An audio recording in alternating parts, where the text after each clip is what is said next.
quick brown fox jumps over the lazy dog. It's where we all begin. Welcome to Lazy Dog Typewriters.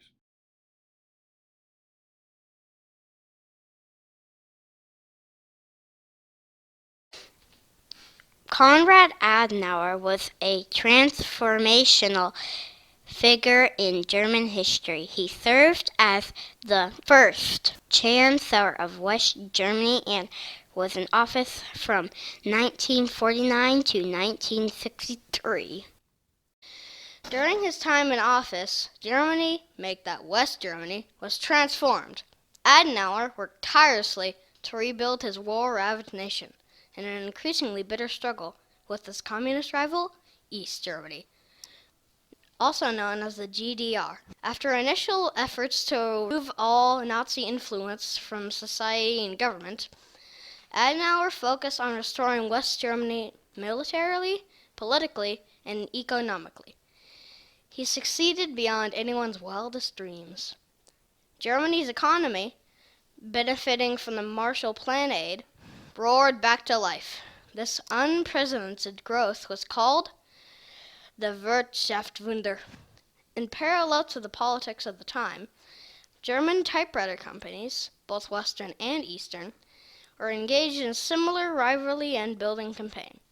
So, in some ways, this gorgeous, curvy Adler Primus, which was built just about the time Adenauer left office, is very much Konrad Adenauer's typewriter and reflects Konrad Adenauer's Germany. It could not have been built without the Chancellor's tireless efforts to transform his country. It demonstrated mid-century German at its finest. Precision engineering and craftsmanship blended with Bauhaus beauty. What a machine. Chancellor Adenauer, we salute you. History has been kind to you, and your testament could indeed be written on this Italic Adler Primus. Gehen! Howdy folks, and welcome to Lazy Dog Typewriters. As Kevin was saying in his introduction, and Katie as well, Konrad Adenauer was a transformational figure in the history of Germany and really in the history of the world.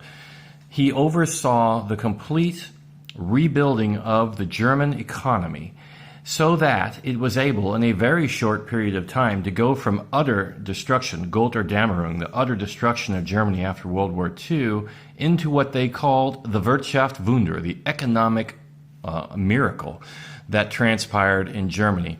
And this was something that we sort of take for granted now because that's the way it happened, but it didn't have to happen that way.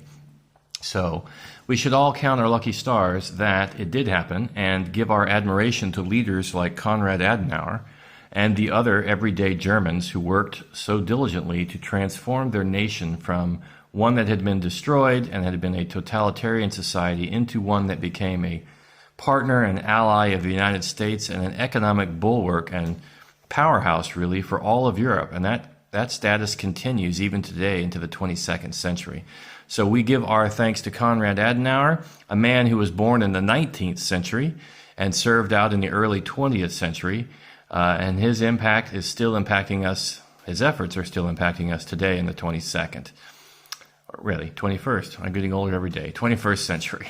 So, back to the typewriter. We called it tongue-in-cheek Konrad Adenauer's typewriter, and a little bit because I have Adenauer and Adler in my mind. The consonants are always on my mind. And alliteration, I suppose. And without further ado, speaking of alliteration, this is a lid, a very interesting lid for this case. It's a metal lid. It's a metal case, harkening back to really the early days, I guess, of some typewriters. But let's take a look at it. It's probably unlike any other because I've had to repaint it. And that is a common theme with Adlers of this vintage. And this one was made in 1960, Adler Primus. Because whatever paint they use on this presumably aluminum skin just chips off. They're almost all chipped off and they look really bad. So if you're an amazing artist like Megan Sayada and Unplugged Typewriters, you will sand this down completely to bare metal. But if you put Lazy in Lazy Dog Typewriter, you will sand it down and still leave some underlying paint and prime it. which is appropriate for a Primus, right? So I primed it and I repainted it in this matching taupe color. We wire wheeled the original Adler logo to get it stainless popping out, and I think it looks pretty good. Put a little gray paint here and there to match the handle, which is a very robust and very nice metal handle. So proud as we are of the case, let's take a look at what's underneath. And this is our Primus. And it's a beautiful, kind of a hybrid of the streamlined designs of the 1930s. It reminds me a lot of the Remington Streamliners, but it's new because now we have new and improved plastic. What Brother would later on call Psycholac, I suppose. It's just an ABS plastic. It has aged very well. It's not brittle. It hasn't yellowed. It's just turned out to be a great choice. So finishing out the case, which we don't normally start with, you'll bear with me, this case is hinged on the back, and it removes by sliding it over. As you see here, there's some really nice, again, robust design work going on with some nice padding. This is part of the molding. You have a built-in, you've got a built-in paper clip here at the top, which will hold your cleaning items, some very robust, our allergies are getting stay, very robust bumpers to keep this off the plastic shell, of course, and just an all-around very nice rugged shell for our plastic body, Psycholac body, Adler. All right. One other thing, since we're talking cosmetics first, is many times you will find that the Adler logos on the machines have popped off or gone missing. And for some strange reason, the glue that Adler used has always failed. And it's very rare indeed to find a nice Adler logo. So we have taken some pains, and I'll roll in some B-roll photos, to remanufacture this logo. Essentially, we got one off the internet, we resized it, etc., printed it out in some nice cream stationery paper, laminated it, did our best shot, and then just re-glued it here. And I think it worked out pretty well, because that's one of the things you don't want to see on your Adler is a gross brown glue residue that many of them have on them. All right. That's sort of much ado about cosmetics. Let's continue on with functionality of this machine. So it has a standard US layout with the QWERTY layout. Some of the interesting things are, where's the line color selector? A lot of times it's over here, right? And we have our traditional red, white, and blue settings. Kevin, where's the line selector here? Right here. That's right. And so we have a red and a blue. We have a stencil setting in theory, but it's not marked. You just have to know that it's there. And upper and lower. Okay, so when we hit our margins and we want to release them, what do we push, Kevin? We push this button right here. Yeah, the margin release. So it's kind of an unusual tubular margin release over here on the left-hand side. And Katie, doing a great job as the grip over here, but Katie, if we want to set a tab, where do we put those? What do we use to set a tab? This. That's right, the plus adds a tab. Click, and the minus removes it. Click. And we'll just jump ahead to what reminds me of that spiky dinosaur with all the plates on its back when I look at this, is, what is it, Stegosaurus? Stegosaurus, okay. So this one here, this is a universal tab clearer. So when you push this, and I think you actually also have to move the carriage, it will erase, it will eliminate all of the tabs you have set. This one is your paper release, so you can, we don't need that light quite so low, Kevin, but thank you.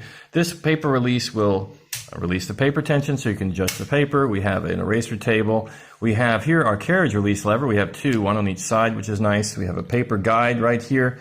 We have a pop-up paper support, which you get by pushing down on this side, which is a little bit of a trick. So there it's popped up, very tall like the Germans liked. And then we have our margins, which are press to slide, press to set. You can see that this was made in Western Germany, but also we have West Germany. So this would be an American who made this, made in West Germany, because the Germans were very adamant at these early years that there was only one Germany and there was an Eastern and Western half, but there was only one Germany, not a West and an East Germany. So this is itself kind of an interesting artifact, right? And they held on to that, and that passion for reunification paid off in October of 1991. All right. Just rounding out our controls, we have our line selector here. We have 1, 1.5, and 2, which is nice. We have our platen knobs. If we want to release the ratcheting, you can pull this out, and now we have freewheeling platen. Then we push it back in, and we do not. And that is a quick overview of the controls. Let's take a quick look under the hood. Just a plastic hood. It pops right up. And we've got some nice big thick pegs here that hold the ribbon cover in. In later years, they modified this design on the J4 and the J5. Instead of having a nice big round plug, they have a really thin piece which breaks off, much to my and others' consternation. It is quite a hassle. So we'll just continue on with that. These are strong, robust, and don't break off. The ones in the J4 or J5 are thin and do. All right. So here we have standard universal spools because this is not a DEN 2103 model. This is intended for the U.S. market. This is a carriage shift, as you can see. So directly analogous to the SM7 and the later variants, the J4 Junior and then Gabrielle, is a whole series of them, ultimately culminating in the J4, J5. Pretty much march in lockstep with their main competition, which is the Olympia SM7, 8, and 9. All right, so let's go ahead and, talk about the keys. So this is a real light colored taupe. It matches perfectly the color of the body panels, which is nice. Sometimes, many times on your Adlers, you will see a yellowed, kind of a not tapioca, but butterscotch maybe, tone to these keys. And that can be improved with retro brighting. I'm pretty sure I did that on this one, but I don't recall for sure. The J5s and the J4s can definitely be turned away from Colonel Mustard back into the nice off-white colors that they were originally sent out of the factory with. All right, let's do a little typing test here. Wait for our real big reveal. Put our paper in, maybe make an adjustment. Hello, Katie there. Get set up. Get a margin set. Okay. All right.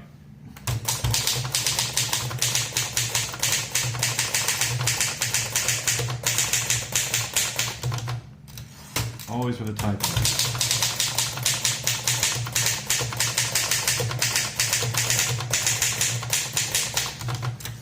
All right, the quick brown fox jumps over the lazy dog, and what is most impressive about this is the fact that this is such a clear, crisp, clean italic. So we have a very uncommon italic typewriter, which I absolutely love. In many ways, I love them more than a script typewriter, and they are seemingly somewhat more rare.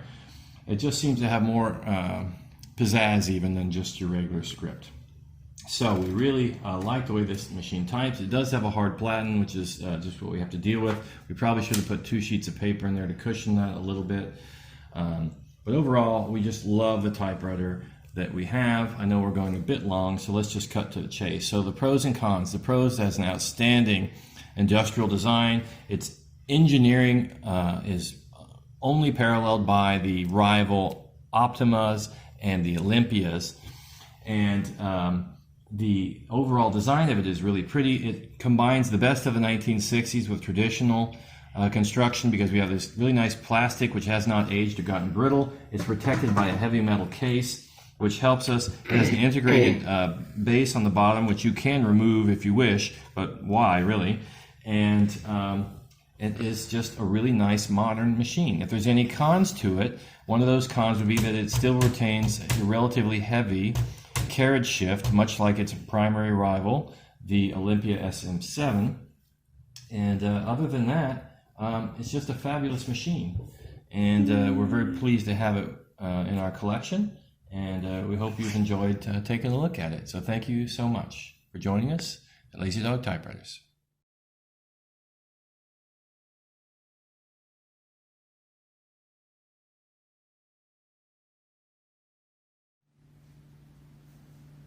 Wirtschafts Wunder! Now we're Konrad Adenauer with a transformation of figure in Germany history. He served the first Chancellor of West Germany. He was in office from 1949 to 1963. During his time in office, Germany make that West Germany was transformed. Adenauer worked tirelessly to rebuild his war-raged nation. Please like, subscribe, and share.